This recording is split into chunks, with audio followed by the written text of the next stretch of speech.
वो भक्तों पर कृपा कर रहे हैं। उस रास में शंकर जी भी सम्मिलित हो रहे हैं। पार्वती जी से कहते हैं जरा हमें भी आज श्रृंगार करो, जरा चूड़ी पहनाओ, जरा साड़ी पहनाओ, और लगा के बिंदिया पहन के साड़ी चाल चले मतवाली। भगवान शंकर चल रहे हैं। जो नारद जी, बड़े बड़े ऋषि मुनि साधु संत, कौन नहीं उस रास में आया? स्वयं वशिष्ठ जी। वशिष्ठ जी सामान्य है।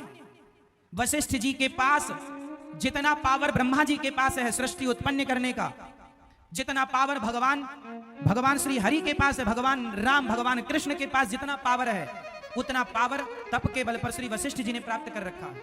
वशिष्ठ जी चाहें तो एक अलग सृष्टि बना सकते हैं। वशिष्ठ जी इतने पावरफुल, अलग ब्रह्मा बना सकते हैं, अलग सृष्टि की रचना कर सकते हैं। एक बार विश्वामित्र जी ने कहा मैं भी कर सकता हूं। एक बार विश्वामित्र जी और वशिष्ठ जी में कहा सुनी हो गई। वशिष्ठ जी इतने पावरफुल थे तो विश्वामित्र जी को लगा मैं भी करूं। आपको पता नहीं होगा, एक बार विश्वामित्र जी ने तो नई सृष्टि प्रारंभ भी कर दी थी।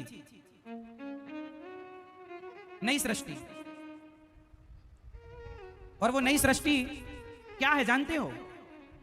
नहीं, ये जो नारियल होता है, ये नारियल ब्रह्मा जी की बनाई सृष्टि नहीं है। एक बार विश्वामित्र जी को गुस्सा आ गया कि मैं चाहूं तो नई सृष्टि कर लूं, तो कहा कि कर लो।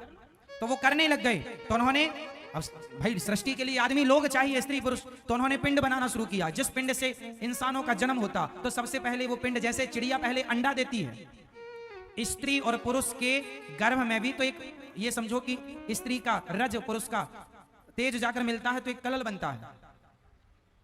उसी तरह सबसे पहले अंडा तैयार हुआ तो आपने देखा नारियल में दो आंखें होती हैं। ध्यान से देखा, पानी भरा होता है, जैसे बच्चे मां के पेट में पानी भरा होता है, पूरा अंडा जैसा प्रोसेस होता है नारियल का। नारियल वो सृष्टि की शुरुआत करने लगे, अपनी तपोबल से मैं अलग सृष्टि बनाऊंगा।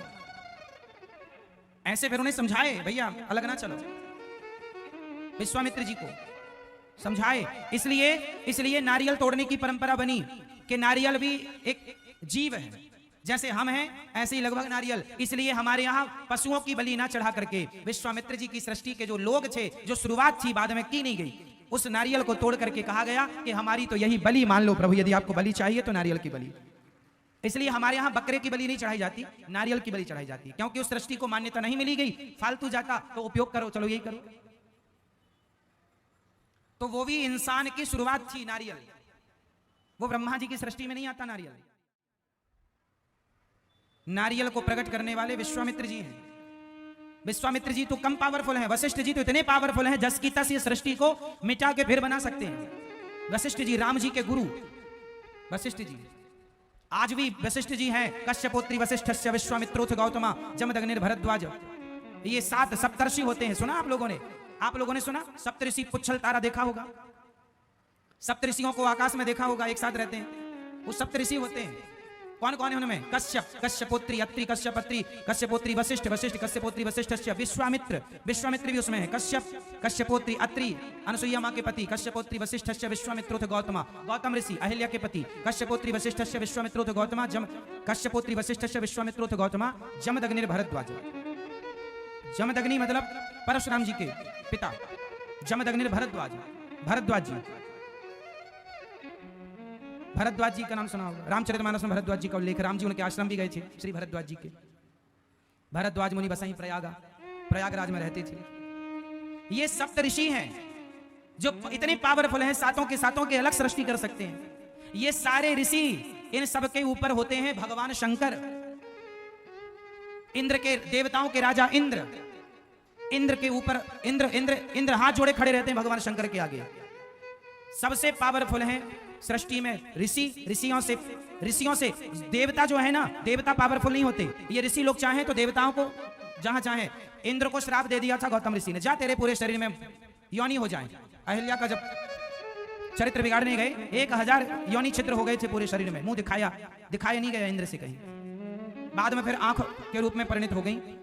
इंद्र की 1000 आंख हैं, पहले योनियां थी पूरे शरीर में, योनि छिद्र, योनि लंपट थी ना, तो श्राप से योनि हो गई, फिर वो आंखों में तब्दील हो। देखिए हमारे यहाँ का साइंस, यहां ही आंखें नहीं, पूरे शरीर में आंखें हो सकती हैं। आप पूरे शरीर से देख सकते हैं, इंद्र पूरे शरीर से देखते हैं। ये हुआ है हमारे यहाँ, ऐसी परंपरा रही है हमारी। ये ऋषि, आप लोगों ने सुना होगा, महाभारत में एक उल्लेख सुना होगा आप लोगों ने, भीष्म पितामह के सामने शिखंडी आ गया। बोलो हाँ हाँ। शिखंडी पहले स्त्री था।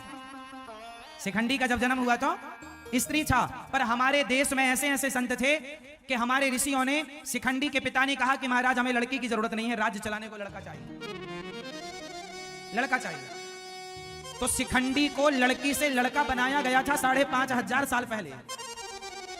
यह टेक्नोलॉजी थी। आजकल भी साइंस के द्वारा स्त्री लिंग परिवर्तन हो जाता है, लेकिन आज के में एक समस्या है कि यदि स्त्री को पुरुष बना दिया, आजकल भी प्लास्टिक सर्जरी के द्वारा स्त्री को पुरुष बना दिया जाता है और पुरुष को स्त्री, लेकिन जो पुरुष स्त्री बनता है तो स्त्री योनि तो हो जाती है, लेकिन पुरुष जो स्त्री बनेगा वो कभी मां नहीं बन सकता। लेकिन हमारे यहां ऐसी परंपरा रही है कि शिखंडी स्त्री थे और जो स्त्री पुरुष बनेगी तो वो कभी बाप नहीं बन सकती। लेकिन शिखंडी जब स्त्री से पुरुष बने तो वो पिता भी बने बाद में। और कई बार हमारे यहां स्त्री को पुरुष और पुरुष को स्त्री भी बनाया गया है। शास्त्रों में वर्णन आपको मैं कई जगह दिखा दूंगा। हमारे यहां ये सारी टेक्नोलॉजी थी, प्रयोग कम करते थे क्योंकि जरूरत नहीं थी, सिद्धांत उद्देश्य अलग अलग थे।